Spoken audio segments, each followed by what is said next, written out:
கர்த்தருடைய வார்த்தை உங்களுக்கு எனக்கு அதிக சந்தோஷம். இது மனிதனால் உண்டானது அல்ல, மனித மூளை அறிவுக்கு அப்பாற்பட்டது.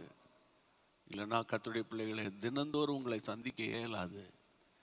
இந்த இப்படிப்பட்ட உலகத்தில் வாழ்ந்து கொண்டிருக்கிறோம் என்றாலும் தேவன் இயேசு சந்திக்கிறார், ஊழியத்தை அவர் ஊக்குவித்து கொண்டிருக்கிறார், அவரே நடத்துகிறார். நாங்கள் அவருடைய வேலைக்காரர்களாக இருக்கிறோம். திராட்சை தோட்டத்தில் அவருடைய உடன் வேலையாட்களாக இருக்கிறோம், அவ்வளவுதான். ஆமாம், கர்த்தருடைய பிள்ளைகளை நான் நட்டேன், அப்போலோ நீர் பாய்ச்சினார், தேவனோ விளையை செய்தார். அது மாதிரி பாடுகிற, ஆராதிக்கிற, ஜெபம் நடத்துகிற, ஆலோசனை கொடுக்குற எல்லாரையும் கர்த்தரே ஊக்குவித்து வருகிறார். அதனால தான் ஒவ்வொரு நாளும் நான் உங்களிடத்தில் கேட்பேன், எங்களை நினச்சி நல்ல ஸ்தோத்திரம் பண்ணுங்க. நான் stop online meetings. Praise God. ஆண்டவருக்கு மகிமை உண்டாகட்டும். எல்லாம் அவருடைய கிருபை தான். இதில் ஒரு பெரிய சகாப்தமா, பெரிய சாதனையா ஒன்றும் கிடையாது. சந்திக்கப்பட வேண்டிய மக்கள், விடுதலையாக்கப்பட வேண்டிய, சுகமாக்கப்பட வேண்டிய, ரட்சிக்கப்பட வேண்டிய மக்கள் ஏராளம் ஏராளம். அதனால் ஆண்டவரே உங்களுடைய கிருபையை வெளிப்படுத்துங்கப்பா. ஆமாம், 2000 வருஷத்துக்கு முன்னால் நீங்கள் மாம்சத்திருந்த நாட்களில் பட்டணம் பட்டணமாய், கிராமம் கிராமமாய் போய் மனம் திரும்புங்கள், சுவிசேஷம் ஆண்டவர் பரலோக ராஜ்யம் சமீபமாய் இருக்கிறன்னு சொன்னீர். ஆண்டவரே நீர் பரத்துக்கு எடுத்துக்கொள்ளப்பட்ட பிறகு உம்முடைய சீஷர்களை ஒருங்கிணைத்து உம்முடைய ஆவியை அளவில்லாமல் ஊற்றி ஆண்டவரே அந்த 1ஆம் நூற்றாண்டில் பெந்தைகோஸ்தே நாளில் அபிஷேகம் பெற்றார்கள். ஒவ்வொருவரும் பிரசங்கியார்களாய் அக்கினியாக மாறினார்கள். சபைக்கு உபத்திரவத்தை பிசாசு கொண்டு வந்தான். சபை சிதறடிக்கப்பட்டது. சிதறடிக்கப்பட்டவர்கள் எங்கும் திரிந்து சுவிசேஷம் மயமாக்கினார்கள். அப்பா, ஒரே ஒரு மனிதன் தோமா, இந்த ஒரு மனிதன் இந்திய தேசத்தில் கால் வைத்ததுனால இன்றைக்கு இந்தியாவில் இத்தனை கோடாகோடி மக்கள் கர்த்தரண்டை வந்திருக்கிறார்கள். அப்பா, நாங்களும் போராடுகிறோம். எங்கள் காலங்களில் ஒரு எழுப்புதலை பார்க்கத்தக்கதாக எங்களுடைய உள்ளான மனுஷனில் ஒரு பலன் வரணும்னு நாங்கள் ஜெபம் பண்ணுறோம்ப்பா. ஸ்தோத்திரம். பிரியமானவர்களே, இன்றைக்கு தம்ப்நெயிலில் பார்த்துருப்பீங்க, அதாவது யூடியூப்பில் உங்களுக்கு இந்த போஸ்டர் வரும்போது உங்கள் வீட்டின் ஆசீர்வாதம் என்ற ஒரு டாபிக் வந்திருக்கு. நீங்கள் சம்பாதிக்கிற சம்பாத்தியம், நீங்கள் படுகிற பிரயாசம், நீங்கள் எடுக்கிற முயற்சி, உங்கள் மன விருப்பம் எல்லாம் நிறைவேறி உங்கள் வீடு ஒரு ஆசீர்வதிக்கப்படணும். ஒரு கர்த்தருடைய பிள்ளையின் ஆசீர்வாதத்தை வேலை ஸ்தலங்களில் பார்க்கக்கூடாது, ஊழிய ஸ்தலங்களில் பார்க்கக்கூடாது, வீட்டில் தான் பார்க்கணும். வீடு தான் ரொம்ப முக்கியம். வீடு தான் ரொம்ப முக்கியம் கர்த்தருடைய பிள்ளைகளே. அப்போது வீட்டை ஆசீர்வதிக்கிற தேவன் உங்கள் வீட்டை ஆசீர்வதிக்க வல்லவராயிருக்கிறார். நான் இன்றைக்கு நாளைக்கும் இந்த வீட்டின் ஆசீர்வாதம் அல்லது கூடாரத்தின் ஆசீர்வாதத்தை பற்றி தான் பேசும்படி ஆண்டவருடைய கிருபையினால் இருக்கிறேன். நீங்கள் வாசிக்க வேண்டிய வசனம் என்னாகமம் 24ஆம் அதிகாரம். என்னாகமத்தின் புத்தகத்தில் 24ஆம் அதிகாரத்தில் 5ஆம் வசனம். 5ஆம் வசனம், யாக்கோபே உன் கூடாரங்களும் இஸ்ரவேலே உன் வாசஸ்தலங்களும் எவ்வளவு அழகானவைகள். இன்னொரு முறை கூட வாசிக்கலாம். யாக்கோபே உன் கூடாரங்களும் இஸ்ரவேலே உன் வாசஸ்தலங்களும் எவ்வளவு அழகானவைகள். எவ்வளவு பழைய ஏற்பாட்டு பரிசுத்தவான்கள் எல்லாம் கூடாரங்களில் வாசம் பண்ணினார்கள். கூடாரங்கள், ஏன் சீமானா இருந்த ஆபிரகாமே கூடாரங்களில் தான் வாசம் பண்ணார்கள்.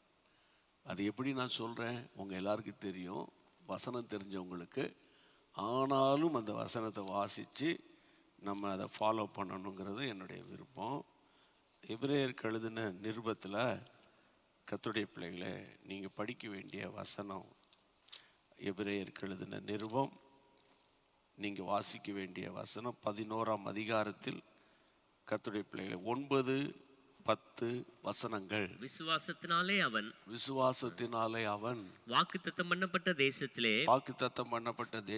பரதேசியை போல சஞ்சரித்து அந்த வாக்குத்தத்தத்துக்கு உடன் சுதந்திரராகிய ஈசாக்கோடும் யாக்கோபோடும் கூடாரங்களிலே குடியிருந்தான். பார்த்தீங்களா, அந்த வாக்குத்தத்தத்திற்கு உடன் சுதந்திரராகிய ஈசாக்கு, யாக்கோபு அவனுடைய பேரப்பிள்ளைகள் எல்லாரோட அவன் கூடாரங்களில் வாசம் பண்ணினான்.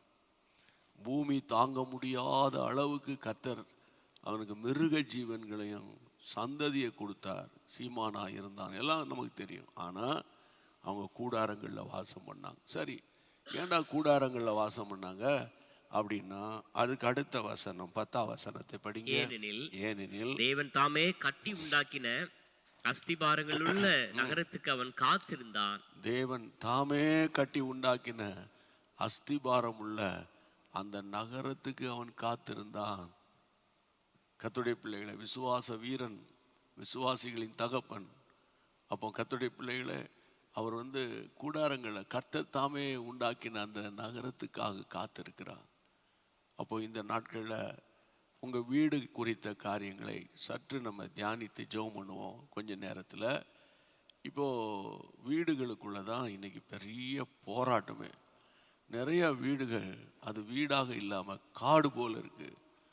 நிறைய வீடுகள் யுத்த களம் போல் இருக்குது. நிறைய வீடுகள் அதாவது கர்த்தருடைய பிள்ளைகள் மனுஷர்கள் தங்கிட்டு போகிற விடுதிகள் அல்லது லாட்ஜ் போல் இருக்குது. லாட்ஜ் போல் இருக்குன்னு ஏன் சொல்கிறேன்னா, ஆமாம், லாட்ஜில் நீங்கள் தங்கியிருக்கும்போது ஆப்போசிட் ரூமில் இன்னொருத்தர் தங்கியிருப்பாங்க. தற்செயலாக நீங்கள் கதவை திறக்கும்போது அவங்க நின்னாங்கன்னா ஒரு சின்ன ஸ்மைல் பண்ணுவாங்க எல்லாரும் கிளாஸில். அதோடு அவங்க போயிடுவாங்க கதவை பூட்டி. நீங்கள் கதவை பூட்டி உள்ள, அவ்வளோதான். இப்போ ஆளாளுக்கு அப்படி தான், வேலைக்கு போகிறது, வீட்டுக்கு வர்றது, கதவை பூட்டிக்கிடுறது. இல்லை எங்கே போயிட்டு வந்தேன், என்ன பண்ணேன், ஸ்கூலில் இன்றைக்கி எந்த கிளாஸ் நடந்துச்சு, என்ன நடக்கலை, இன்றைக்கி எவ்வளோ மார்க்ஸ் வாங்கினேன், என்ன ஏது, வேலையில் என்ன நடந்துச்சு, கணவன் மனைவியோடு ஷேர் பண்ணுறதோ பிள்ளைகள் பெற்றோரோடு ஷேர் பண்ணுற அந்த நாட்கள்லாம் இப்போ கிடையாது. எல்லாமே மனதில் தான் வச்சுருப்பாங்க, மனதில் வச்சுருப்பாங்க. அப்புறம் ஃபோனில் வச்சுருப்பாங்க. பேசிக்கிறதே ஃபோன் தானே இப்போ எல்லாம். அதாவது அது கூட வாய்ஸ் கிடையாது, டெக்ஸ்ட்டு தானே இப்போ. அந்த அளவுக்கு உலகம் போகிறது. ஒன்றை புரிஞ்சுக்கணும், ஏஐ என்று சொல்லப்படுகிற தொழில்நுட்பம் உலகத்தில் மகா பயங்கரமாக வளர்ந்து வருகிறது. கர்த்தருடைய பிள்ளை, ஆர்டிஃபிஷியல் இன்டெலிஜென்ஸ் என்று சொல்லப்படுகிற தொழில்நுட்பம் நம்ம பிள்ளைகள்லாம் கூட இப்போ படிக்கிறாங்க. 3 years கோர்ஸ்லாம் இருக்குது. அப்போது ஒரு மனிதன் செய்ய வேண்டியதை ஒரு ரோபாட் செய்யும். அப்போது கர்த்தருடைய பிள்ளைகளை, உங்களுக்கு உலகத்தில் என்ன விரும்புகிறீங்க எல்லாத்தையும் அந்த ரோபாட் செய்யும். அந்த அளவுக்கு தொழில்நுட்பம் பயங்கரமாக வளர்ந்துருக்குது. ஏன் எங்களை மாதிரி பிரசங்கியார்கள் கூட பரிசுத்த ஆவியானவரை பற்றிய ஒரு செய்தியை எனக்கு தொகுத்து கொடு அப்படின்னு அந்த தொழில்நுட்பத்தில் அந்த ஆப்பை டவுன்லோட் பண்ணி வச்சு ஒரு மெசேஜ் அனுப்புனா போதும், ஆவியானவரை பற்றி ஒரு மெசேஜ் அது கிரியேட் பண்ணி கொடுத்துரும். அதை வச்சு தான் மேலை நாடுகளெல்லாம் பேச ஆரம்பிக்கிறாங்க. அதை கேள்விப்படுறேன். அப்போ யாரையும் நம்ப வேண்டிய அவசியம் கிடையாது. அவங்களுக்கு அந்த ஏஐ தொழில்நுட்பம் இருந்தால் போதும். அப்போது இப்போவுமே இப்படி இருக்குன்னா வரும் நாட்கள் எப்படி இருக்குன்னு யோசித்து பாருங்கள். இப்போ ஒரு செய்தியை கொடுக்குறேன்னா நான் சில புத்தகங்களை ஆராயிறேன், பைபிளை ஆராயிறேன், பழைய ஏற்பாடு புதிய ஏற்பாடு அப்படியும் இப்படியும் திருப்புறேன், ஜெபம் பண்ணுறேன். ஆண்டவரே இதுக்கு என்ன வசனம் சொல்கிறீங்க, இதுக்கு என்ன செய்யணும்னு நான் போராடுறேன். என்ன மாதிரி தான் நிறைய பிரசங்கமார்கள் போராடுவாங்க. போராடி டைரக்டாக தேவனுடைய இருதயத்தில் இருக்கிற வார்த்தைகளை வாங்கி மக்களோடு கூட பேசுகிற காலங்கள் இனி இருக்காது பிரியமானவர்களே, இருக்காது. பயங்கரமான நவீன உலகத்துக்குள்ளே போகும்போது இந்த தொழில்நுட்பம் ஊழியத்துக்குள்ளும் பயன்படுத்தப்படும். அதனால் ஏதாவது சூப்பராக பேசுகிறாரு, என்ன பயங்கரமாக பேசுகிறார், அவ்வளவும் ஏஐ தொழில்நுட்பத்தின் மூலமாக உருவாக்கப்பட்ட மெசேஜஸ். ஆனால் அந்த மெசேஜை பேசுறதுனால அங்கே ஆண்டவர் வந்துட மாட்டார். என் இருதயம் உடைஞ்சி ஆத்துமாக்களுக்காக புலம்பி அழுதாதான் என் கூட்டத்தில் மக்கள் அழுது ஒப்பு கொடுப்பாங்க. அதுதான் சத்தியம், இதுதான் மாறாது. அப்போ இந்த நாட்களில் கர்த்தர், யாக்கோபே உன் கூடாரங்களும் இஸ்ரவேலே உன்னுடைய வாசஸ்தலங்களையும் எத்தனை அழகானவைப்பா, எத்தனை அழகானவை.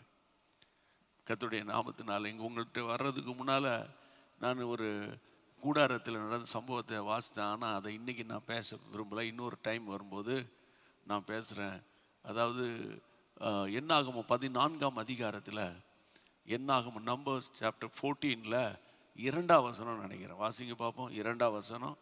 இஸ்ரவேல் புத்திரர் எல்லாரும் மோசேக்கும் ஆரோனுக்கு விரோதமாக முறுமுறுத்தார்கள். போதும், இஸ்ரவேல் புத்திரர் எல்லாரும் அப்படின்னா லட்சக்கணக்கான பேர் மோசே ஆரோன் என்ற தேவ மனிதனுக்கு விரோதமாக கூடாரங்களில் முறுமுறுத்தார்கள். வாசிங்க அந்த வசனத்தை. சபையார் எல்லாரும் அவர்களை நோக்கி, எகிப்து தேசத்திலே செத்து போனாமானால் நலமாயிருக்கும், இந்த வனாந்தரத்திலே நாங்கள் செத்தாலும் நாங்கள் நலமா இருக்கும். கூடாரத்துக்குள்ள நடக்கிற காரியம் இது. கர்த்தருடைய பிள்ளைகளை, இந்த நாட்கள்ல நான் இன்னொரு நேரம் வரும்போது கூடாரத்தில் முறுமுறுப்பு என்ற டாபிக்ல பேசுறேன். வீடுகளில் முறுமுறுப்பு, த ஸ்பிரிட் ஆஃப் மர்மரிங், அது ரொம்ப கர்த்தர் அருவருக்கிற காரியம். ஆனால் இன்றைக்கு உங்கள் மத்தியில் நான் பேச விரும்புகிற காரியம், கர்த்தருடைய பிள்ளைகளை வாசிங்க யோசுவாவின் புத்தகம் 7ஆம் அதிகாரம். யோசுவாவின் புத்தகம் 7ஆம் அதிகாரம். நீங்கள் வாசிக்க வேண்டிய வசனம் என்னன்னு கேட்டால், தேவனுடைய பிள்ளைகளை நீங்கள் வாசிக்க வேண்டிய வசனம் 21ஆம் வசனம். யோசுவா 7:21. கொள்ளையிலே நேர்த்தியான ஒரு பாபிலோனிய சால்வையையும் 200 வெள்ளி சேக்கலையும் 50 சேக்கல் நிறையான ஒரு பொன் பாலத்தையும் நான் கண்டு அவைகளை இச்சித்து எடுத்துக்கொண்டேன். இதோ அவைகள் என் கூடாரத்தின் மத்தியில் பூமிக்குள் புதைத்திருக்கிறது, வெள்ளி அதன் அடியில் இருக்கிறது என்றான். உடனே யோசுவா ஆட்களை அனுப்பினான். போதும், அவைகள் என் கூடாரத்தின் மத்தியில் பூமிக்குள் புதைந்திருக்கிறது. அவைகள் என் கூடாரத்தின் மத்தியில், வீட்டின் நடுவில் பள்ளம் தோண்டி நான் புதைச்சி வச்சிருக்கேன். எதை புதைச்சி வச்சிருக்கேன்? கொள்ளையில. அந்த வசனத்தை படிங்க. கொள்ளையில நேர்த்தியான பாபிலோனிய சால்வை.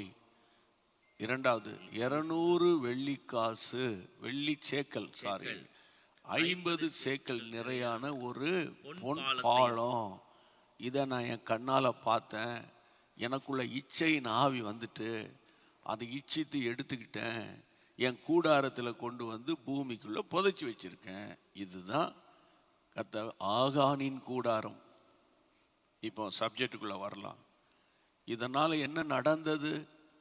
தேவனுடைய பிள்ளைகளை, வேதம் சொல்லுகிறது, கர்த்தருடைய பிள்ளைகளை, வேதத்தை நீங்கள் வாசிக்கிறோம். யோசுவாவை ஊழியத்துக்கு கர்த்தர் அழைக்கும் போது என்ன சொல்லி அழைத்தார்? மோசையோடு இருந்தது போல உன்னோடு இருப்பேன், உன்னை விலக மாட்டேன், உன்னை கைவிட மாட்டேன் அப்படின்னு சொல்லி அழைத்தார். யோசுவா 1ஆம் அதிகாரம் ஆரம்ப வசனங்களில் இதெல்லாம் இருக்குன்னு உங்களுக்கு தெரியும். குறிப்பாக 5ஆம் வசனத்தில், the book of Joshua chapter 1 verse 5ல, உயிரோடு இருக்கும் நாளெல்லாம் ஒருவனும் உனக்கு முன்பாக எதிர்த்து நிற்பதில்லை, ஒருவன் கூட உனக்கு முன்பதாக எதிர்த்து நிற்க முடியாது. நான் மோசையோடு இருந்தது போல உன்னோடும் இருப்பேன், நான் உன்னை விட்டு விலகுவதும் இல்லை, உன்னை கைவிடுவதும் இல்லை. இது ஆண்டவருடைய வாக்குத்தத்தம். வாக்குத்தத்தத்தின் ஆரம்ப மாதத்தின் வாக்குத்தத்த மாதம் இது இல்லை. வருஷத்தின் வாக்குத்தத்தங்கள்லாம் உங்களுக்கு நிறைய கர்த்தர் கொடுத்துருக்கிறாரு. நீங்கள் தான் நல்லா கேட்கணும். யோசுவாவுக்கு பயங்கரமான ஒரு சூப்பர் வாக்குத்தத்தம். இதை போல ஒரு வாக்குத்தத்தம் வேறுன்னு நீ உயிரோடு இருக்கனால ஒருவனும் மேலே கை போட முடியாது. மோசையோடு எப்படி இருந்தேனோ அதை போல் உன்னோடு கூட இருப்பேன், உன்னை விட்டு விலக மாட்டேன், கைவிட மாட்டேன். இதுக்கு மேலே என்ன வேணும்? இந்த வாக்குத்தத்தத்தை பிடித்து கொண்டவனாய், நியாயப்பிரமாண புத்தகத்தை வாசித்தவனாய், 1ஆம் அதிகாரம் 2ஆம் அதிகாரம் 3ஆம் அதிகாரம் 4, 5, 6 அதிகாரங்களில் வெற்றி மேல் வெற்றி யோசுவாவுக்கு. 7ஆம் அதிகாரத்துக்கு வந்தபோது கர்த்தருடைய பிள்ளைகளை, இஸ்ரவேல் ஜனங்கள் முதுகை காட்டினார்கள். இஸ்ரவேல் ஜனங்கள் முதுகை காட்டி ஓடுகிறார்கள்.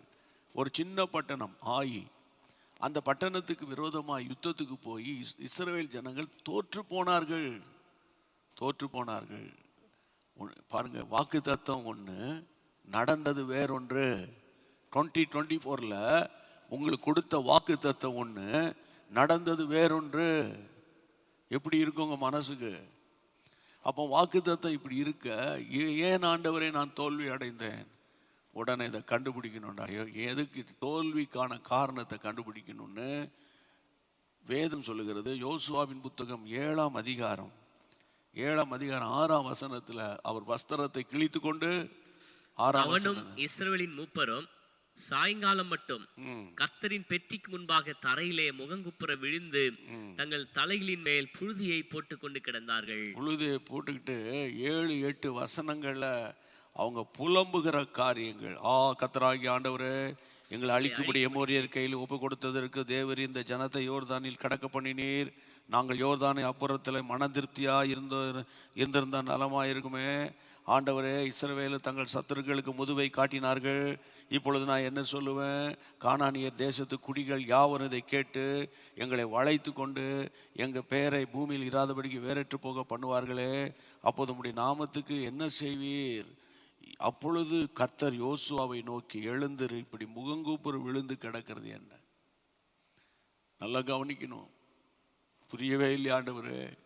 எகிப்தில் எவ்வளவோ ஆச்சரியமாக நடத்தி வந்தீங்க. இப்போ இங்கே வந்து தோற்கடிக்கப்பட்டு ஜனங்கள் முதுகை காட்டி ஓடி, சின்ன பட்டணம் தான், அதுக்கு நிறைய பேர் யுத்தம் பண்ணவானா, கொஞ்சம் பேர் போனால் போதும்னு உளவுத்துறை சொன்னாங்களே. இப்போ நான் வந்து கஷ்டப்படுறேனே அப்படின்னு ஃபாஸ்ட் பண்ணி காலையிலேருந்து சாயங்காலம் வரைக்கும் உபவாச ஜெபம் பண்ணுகிறார், போராடுகிறார். ஆண்டவரே, இந்த தோல்விக்கு என்ன காரணம்? வாக்கு தத்தங்கள் இப்படி இருக்க ஏன் தோல்வி வரும்? பிரியமான, நீங்கள் நல்லா ஜெபிங்கணும். புரியுதா? வாக்கு தத்தம் கிடச்சிருச்சு, கர்த்தர் கொடுத்துட்டாருன்னு கேலண்டரில் ஸ்டிக்கரில் வாங்கி வச்சிருக்கிறீங்க, ஸ்தோத்திரம். ஆனால் அந்த வாக்கு தத்தங்களுக்கு நம்ம கர்த்தருடைய பிள்ளைகளை உடன்பட்டாதான் அது ஒர்க் அவுட் ஆகும். இங்கே யோசுவா போராடுகிறார். ஏன் காரணம் ஆண்டவரே? அப்போது தான் தோல்விக்கான காரணத்தை கண்டுபிடிக்கும் போது ஆகானின் பேரில் சீட்டு விழுந்தது. அப்போ தான் ஆகானை பிடிச்சிட்டு வந்து கேட்குறேன், விசாரிக்கும் போது தான் ஆமாம் ஆமாம் ஆமாம், அதான் நம்ம வாஸ்தவம். 21 நான் வந்து எல்லோரும் நீங்களாம் யுத்தத்துக்கு போனீங்க, நான் என்ன பண்ணேன், அங்கே இருக்கிற அந்த அந்நிய பாளையத்தில் இருக்கிற பாபிலோனிய சால்வையை கண்டோன்னே என் கண்ணெல்லாம் பாபிலோனிய சால்வை இல்லை, நேர்த்தியான பாபிலோனியின் சால்வை. கர்த்தருடைய பிள்ளைகளை, அதுக்கப்புறம் 200 வெள்ளி சேக்கல், 50 சேக்கல் நிறை பொண்ணு, பொற்பாலம், இதெல்லாம் கண்ட உடனே எனக்கு அதன் மேலே அட்ராக்ஷன் ஆகிப்போச்சு. அதனால் நான் அதெல்லாம் எடுத்து கொண்டு வந்து என் வீட்டுக்குள்ளே யாரும் பார்க்கக்கூடாது புதைச்சி வச்சிருக்கிறேன் அப்படின்னு சொல்கிறான். யோசுவாவின் கண்ணுக்கு மறைக்கலாம், லட்சக்கணக்கான இஸ்ரவேல் ஜனங்கள் கண்ணுக்கு மறைக்கலாம், பரலோக தேவனுடைய கண்ணுக்கு மறைக்க முடியுமா? வீட்டுக்குள்ளே இச்சையின் ஆவி வந்து இந்த மாதிரி பொருள் வெள்ளி கிள்ளிலாம் இருக்கக்கூடாதா அப்படின்னா, இங்கே பாருங்க, நல்லா புரிஞ்சுக்கோங்க. உடனே நீ அது நியாயப்பிரமாணம், நீ நியாயப்பிரமாணத்தை பேசாத, கிரேஸ் பேசு. கிரேஸை தான் நான் பேசுகிறேன். சொல்லப்போனால் நியாயப்பிரமாணத்தை விட கிரேஸ் டீச்சிங்கில் தான் தேவனுடைய பலத்த காரியம் இருக்குது. ஆமாம், கர்த்தருடைய பிள்ளைகள், இச்சையின் ஆவி என்பது ஒரு பொல்லாத ஆவி. இச்சையின் ஆவி, நேர்த்தியான பாபிலோனின் சால்வையை இவன் செஞ்சது மகா பெரிய தப்பு. வீட்டுக்குள்ளே இப்படிப்பட்ட அருவருப்புகள் நடமாடும் போது, உங்கள் வீட்டுக்குள்ளே இச்சையின் ஆவி நடமாடுகிறது என்றால் உங்களுக்கு ஜெபம் ஓடாது. ஸ்பிரிட் ஆஃப் த லஸ்ட்னு இங்கிலீஷில் சொல்லுவாங்க. மாம்சத்தின் இச்சைகள் தலை தெறிக்க ஆடும். அப்போ என்ன சாப்பிடலாம், என்ன உடுத்தலாம், எந்த ஹோட்டலுக்கு போகலாம், புரியுதா, எதை வாங்கலாம், இப்படிப்பட்ட பிரசங்கியார்கள் நிறையா எழும்பிட்டாங்க. அப்படிப்பட்ட பிரசங்கியார்கள் தான் ஃப்ளரிஷ் ஆவாங்க. கேட்குறவன் அப்படியே தான் இருப்பான். நான் இந்த வார்த்தையை 1000 முறையாவது சொல்லியிருப்பேன்.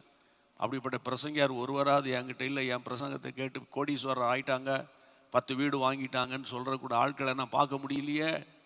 ஆனால் பிரசங்கியார் மாறிடுவாங்க. You have to be very very careful. Because ஏனென்றால் கடைசி காலத்தில் வந்திருக்கிறோம். இச்சையின் ஆவி. இங்கே பாருங்க, அதாவது ஜீசஸுடைய கான்செப்ட் என்னன்னா, உனக்கு இன்னது தேவை என்பதை கர்த்தர் அறிந்திருக்கிறார், அவ்வளவுதான். இன்னைக்கு நைட்டு எனக்கு என்ன சாப்பிடணும்னு ஆண்டவர் அறிஞ்சிருக்கிறார். நான் அலைய மாட்டேன், அதை சாப்பிடலாமா இதை சாப்பிடலாமான்னு அலைய மாட்டேன். இஸ்ரவேல் ஜனங்கள் மாதிரி மண்ணாவே சாப்பிட்டு நான் ரொம்ப ஃபிட்டப் ஆயிட்டேன், அதனால இன்னைக்கு நமக்கு ஒரு நான்வெஜ் வேணுமே, அவன் புலம்புறான், அழுறான். பாருங்க,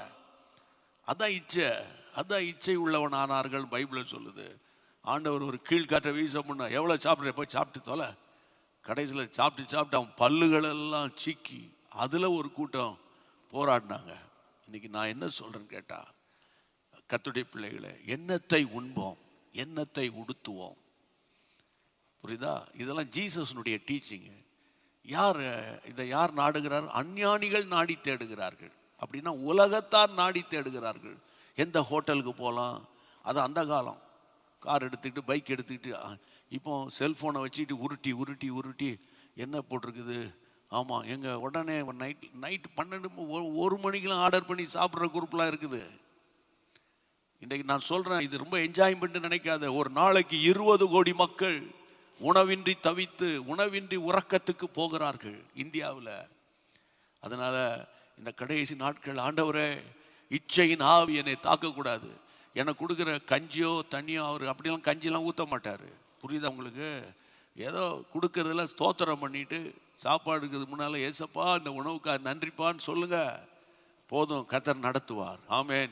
ஜோ பண்ணுவோமா எல்லாரும்? இன்னைக்கு ஒரு மனப்பட்ட ஆண்டவரே, வட மாநிலத்தில் நல்ல உணவு இல்லாமல், நல்ல தண்ணீர் வசதி இல்லாமல், நல்ல சுகாதாரம் இல்லாமல் எவ்வளவோ எங்கள் மிஷினரிமார்கள் கஷ்டப்பட்டு உழைக்கிறாங்க. லீடர்ஸ் அப்படி உழைக்கிறாங்க. ஆண்டவர், நாங்களோ சுகபோகமாக வாழ்ந்துக்கிட்டு இருக்கிறோம். சுகபோகமாக வாழ்கிறவன் உயிரோடு செத்தவன் பைபிள் சொல்லுது. ஆண்டவரே, இந்த நாட்களில் எங்களுக்கு நாங்கள் ஒரு எமோஷனல் கிறிஸ்டியனாக இல்லாமல் ப்ராக்டிக்கல் கிறிஸ்டியனாக வாழத்தக்கதாக உதவி செய்யுங்க ஆண்டவரே. கர்த்தர் ஜனங்களை எமோஷனல் ஆக்கி உனக்கு அதை தருவார், இதை தருவார், அப்படி தருவார், இப்படி தருவார், ஃப்ளைட்டில் வருவேன், ஹெலிகாப்டரில் வரலன்னு சொன்னவன்லாம் விலாசம் தெரியாமல் போயிருக்கிற காலம் அப்பா.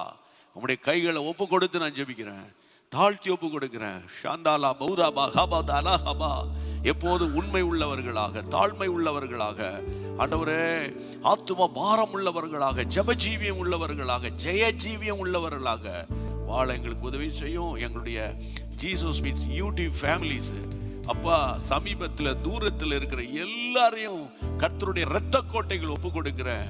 ஆனால் வீடுகளில் வேலை செய்கிறவங்க, தெருக்களில் வேலை செய்கிறவங்க, கடைகளில் வேலை பார்க்குறவங்க, சின்ன சின்ன வியாபாரம் பண்ணுறவங்க முதல் பெரிய பெரிய வியாபாரிகள், பெரிய பெரிய இன்னைக்கு அனுதினம் ஆவியானவரோடு ஒருவருக்கு மட்டும் நாங்கள் செலுத்துகிறோம். இயேசுவின் நாமத்தில் ஜெபம் கேளும் எங்கள் பரிசுத்தமுள்ள நல்ல பிதாவே. ஆமேன், ஆமேன், ஆமேன். நின்றக்கூடாது. வழக்கம் போல கடைசியாக எங்களை நினைச்சு Jesus meets ministry Christiana Robinson ஃபவுண்டேஷனை நினைச்சு கையை வைத்து ஸ்தோத்திரம் பண்ணிருங்க. Praise God. Media team, worship team, prayer டீமை நினைச்சு கர்த்தரை ஸ்தோத்திரம் பண்ணிருங்க. ஆண்டவருடைய நாமம் மகிமைப்படும். ஆமென்.